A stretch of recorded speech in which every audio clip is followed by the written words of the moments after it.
Какво гледаш тая, бе? Няма, просто мина, не си ме заглеждал. Ти на тъпа ли ще ме правиш? Нали те видях?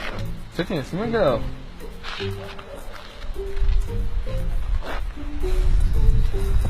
Какво стана, бе, Цвети? Може ли повярваш как я загледа тая?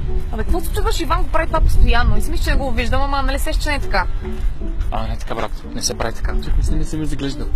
Добре, нали те видях, че я заглеждаш? Мокни сега и слушай. Има 3 тактики. Така. Първата. Клякаш да се завързваш обувката. Така завързваш съвсем деликатно и само се обръщаш. Так, гледаш до парата. Прави едно нещо с завързването на обувката си, ама мен не ми е ясно какво гледа. Много е глупаво, нали? Номер 2. Разсейването. Докато си вървите, казваш нещо от сорта: ей, бейби, виж колко хубаво небе.